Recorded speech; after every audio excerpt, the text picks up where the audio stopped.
Hi everyone, welcome back to another anime recap video. Today's show is about how a guy inherits a maid cafe from his late grandma, and when he goes to see it, he learns that along with the cafe, he has to take care of 5 maids as well. What will happen with our protagonist? Will he be able to take care of all 5 maids, or will he come up with a plan to satisfy them as some one of them won't lure him in? The show starts off and we see Hayato, who just received news of his grandmother Sachiko's passing, prompting his return to his hometown.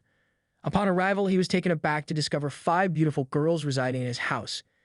In an embarrassing mishap, Hayato accidentally stumbled upon an intimate situation, leading the girls to mistake him for a perverted intruder. He quickly clarified his identity as Sachiko's grandson and inquired about the girls' presence. After their conversation, Hayato learned that the girls were part-time employees Sachiko had hired for her cafe. With nowhere else to go, the kind-hearted grandmother had allowed them to stay in the spare rooms in exchange for their help, even entrusting them with her funeral arrangements. Hayato, the true grandson, had returned in 3 years following a disagreement, making him feel guilty about the accusations. Regardless, he intended to convert the house into a parking lot and wished for them to leave promptly. To prevent losing their newfound home, the girls decided to employ a honey trap strategy on Hayato. The first girl, Oka, took the initiative. She dressed as a maid and prepared fried chicken, but her culinary skills left much to be desired, leading to Hayato's ridicule. The next attempt came from Emi, who dressed provocatively and invited Hayato for a nighttime run, which he found unappealing. Following 2 consecutive failures, the girls opted to lower Hayato's guard. Hayato took a bath safely, and afterward he encountered Akane, a girl who smoked in the cafe while freelancing as a songwriter. When Hayato advised her against smoking, Akane softened towards him, sensing he might not be as bothersome as he seemed. As Hayato prepared to sleep, another girl named Shirajuku, seemingly inebriated, entered his room and attempted to initiate an intimate encounter. This was the first time Hayato had been in such close proximity to a girl, and he felt exceedingly bashful. Concurrently, Ryo hid in the doorway, attempting to capture compromising photos as a threat. In the midst of this, Imai misunderstood Hayato's intentions, believing he wanted to force further intimacy with Shirajuku, and intervened to prevent Shirajuku from sacrificing herself. As the girls' plans continued to falter, Hayato enlisted professionals to demolish a house, which served as both a cafe and living space. While removing the cafe sign, Hayato recalled Sachiko's words about the cafe's name, familia, meaning family in Spanish, where cave guests were considered family. Touched by this sentiment, he chose to keep the sign in Sachiko's honor. Akane noticed the change in Hayato's demeanor and asked Oka to prepare fried rice, a dish Sachiko had taught her. Akane hoped to remind Hayato of Sachiko's love, and it had a positive effect. During the meal, Hayato reminisced about the past and his determination to provide Sachiko with a better life. He had studied diligently and secured admission to the University of Tokyo, Japan's top university. However, before he could fulfill his promise, Sachiko passed away. Following their meal, Hayato had a heartfelt conversation with Oka, learning that Sachiko had peacefully passed away beside him. This conversation triggered a flood of memories related to the cafe. In the end, he decided to take a year off from school to reopen the cafe. Thus, the cohabitation between Hayato and the beautiful girls officially commenced, although it proved initially challenging for him. Aside from being restricted from hanging his clothes near the girls' underwear, he often faced interruptions while showering. The one bright spot for Hayato was their shared meals, a pact made between Sachiko and the girls to always dine together. Before the cafe's official reopening, Hayato organized a practice run. Shirajuku assumed the role of a clerk, Hayato took charge of coffee making, and the others acted as customers. Despite his confidence, Hayato's coffee didn't meet expectations. It was Akane who excelled at making coffee, as she had been taught by Sachiko herself. Impressed by Akane's coffee, Hayato decided to learn coffee-making techniques from her. After that, Hayato and Ryo announced the cafe's reopening to their neighbors. Thinking that Hayato's attitude is not sincere enough, Ryo offers to help communicate with the neighbors. With her help, neighbors all express their willingness to try their coffee. But during the process, Hayato's arrogant attitude angered Ryo, who then warns him to be nice and patient to their customers. Otherwise, the cafe will never be accepted. Hayato realizes his mistake and decides to communicate with his neighbors again. In the process of getting along with the girls, Hayato encounters a very troublesome problem. Oka loves to do laundry, while Hayato's habit of putting socks and clothes together to wash causes Oka's displeasure, and they often quarrel about it. Ryo doesn't want the customers to see them quarrel all the time when the cafe is officially open, so she tries to persuade Hayato to make a compromise. Hayato doesn't want to give the customers a bad impression either, thus deciding to reconcile with Oka by complimenting her. However, when Oka notices Hayato's weird expression, she mistakes him for mocking her and gets even angrier. Hayato is so troubled and has no idea about how to ease the tense relationship. Not until one night when Hayato stumbles upon Oka trying on a cafe uniform and praises the maid outfit bluntly with the same weird expression, his Oka unexpectedly become very happy. It turns out that she's a fashion design student, and this maid outfit is her work. She has heard from Sachiko that Hayato was a man who never lied, so she is delighted to learn that Hayato recognizes her design. The day before the cafe's opening, Hayato pays the girls the previous month's salary in place of Sachiko. The money comes from the profits he made from stocks that he has held since high school. Receiving their salaries, the girls are all grateful to him. While Hayato is trying to practice making coffee, his phone and computer suffer an accident.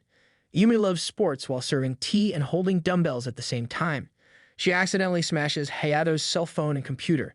To make matters worse, the company that Hayato bought his stocks from is about to go bankrupt, and he misses the stock sell-off because of the computer failure. In the end, Hayato loses all his revolving fund and can only pin his hopes of making money on the cafe. Finally, it's the opening day and both the uniforms and the taste of the coffee are well received. Hayato is determined to run the cafe well, so when the former creditor comes to mock him, he still tries to endure it, but he can't stand the man harassing the girls, thus throwing him out. This justice behavior gains him the favor of all the girls. Running a cafe well is not easy. After the opening days, there are fewer and fewer customers coming over. In order to increase the turnover, Hayato decides to participate in the Sakura Festival by setting up a stall on weekends. Considering that there will be many vendors in the festival, they must develop new products to attract people. Shirajuku is the best chef of all, and she tries to make a liquor-flavored cookies. Although there isn't much alcohol in the cookies, she still gets drunk while tasting it. Fascinated by the smell of Hayato, Shirajuku hugs him tightly, wanting to have more intimate contact with him. Luckily, Riho notices Shirajuku's condition and hurriedly stops her. Because of this accident, Hayato's new recipe is at an impasse. To help Hayato, Akane brings out the cookie recipe she and Sachiko developed. On weekends, Hayato takes Ime and Oka to the Sakura Festival, where they encounter 3 gangsters trying to harass Oka. Fortunately, the vendors around are all friends of Sachiko, and they help with the siege, driving the gangsters away. But the crisis is not yet over. The gangsters felt very humiliated and secretly come back to smash their stalls. Hayato doesn't want to bow to the gangsters, coming up with another idea. He collaborates with Oka to transform a food cart, and then asks Riho to post on social platforms that they would be selling coffee in a mobile cart. Also, he takes into account the issue of inventory. So when the coffee beans and cookies in the cart run out, Ime, who is the owner of the cafe, arranges to run errands in the cafe. In the end, with Hayato's program, they achieved a high turnover. On the way home, they meet the 3 gangsters again. Hayato knows the law very well, and it's best for them not to initiate an attack. So he deliberately shows weakness and lets the gangsters punch him, and then he asks Imai to teach the gangsters a hard lesson, which is considered a legitimate defense. Also, to prevent the gangsters from continuing to harass them, Hayato records the whole process with his mobile phone. Oka is amazed by Hayato's to smash the coffee cart she made. She feels touched. Their promotion on the Sakura Festival helps the cafe business grow steadily. Rio is very concerned about it, and even if she has to go to school, she will come back early to keep an eye on the cafe. That night, Hayato discovers that Rio is staying up late researching the cafe's marketing plan. He is curious why she is trying so hard, getting to know that Rio is grateful to Sachiko for helping her, and she wants to protect the cafe for Sachiko. Hayato asks Rio not to hurry, and her health is the most important thing. As the manager of the cafe, he will be responsible for promoting it and taking care of the staff. He wants her to spend more time and energy on what she likes rather than just on the cafe. Rio is very impressed by his words. She thinks Hayato is much more reliable than before and decides to try to rely on him. The following story is about Akane who loves music. She is a band's guitarist and lead singer, so on her days off, she'll be participating in different performances. Strangely, Akane has been hiding her band's name to keep her friends in the cafe from up in the performances. The girls are very curious about her work, and Rio even speculates that she may be doing something improper. While Hayato is buying ingredients in the city, he overhears passers by talking about a lead singer of a band named Akane.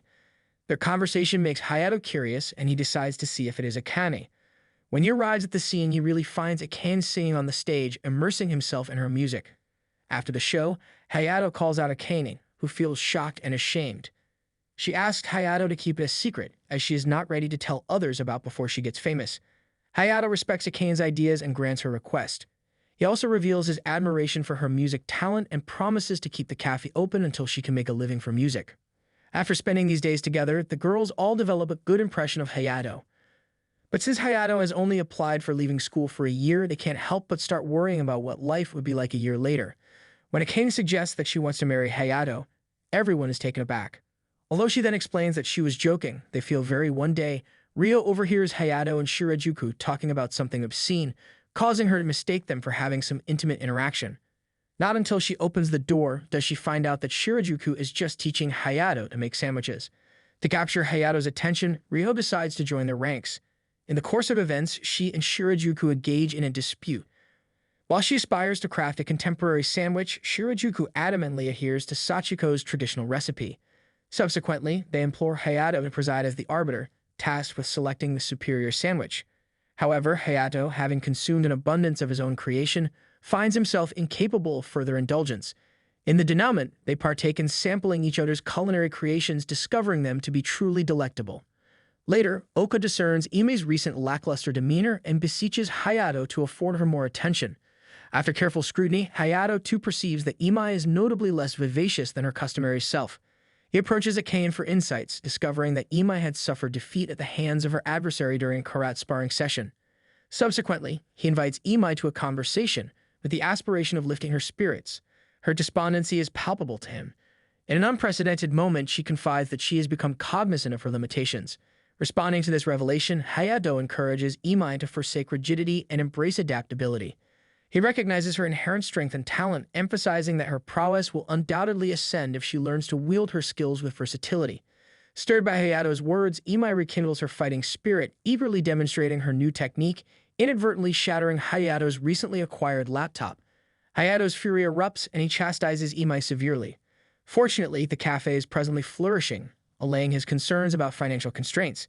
In light of the cafe's staff shortage, he contemplates enlisting the assistance of Ryo and Oka. However, upon seeking them out, he discovers they are engaged in changing their attire within the confines of a room. This spectacle proves most captivating to Hayato, who gazes upon them for an extended duration. Sensing his gaze, Oka becomes exceedingly bashful and hastily ushers him out of the room. Little does Hayato comprehend that they are, in fact, orchestrating a surprise celebration in his honor. To prevent Hayato from uncovering their intentions, they resort to feigning a wardrobe change. As night descends and the cafe secures its entrance, the young women convene a jubilant gathering in commemoration of Hayato's 2-month tenure as manager. Additionally, they express their gratitude for the accommodations he has provided. Overwhelmed with emotion, Hayato basks in the rekindled warmth reminiscent of familial bonds, which he has sorely missed since his grandmother's passing. Well, that's all for now. What do you think would happen with Hayato and the girls? Will you be able to decide in time? Make sure to like and subscribe and comment for a part 2.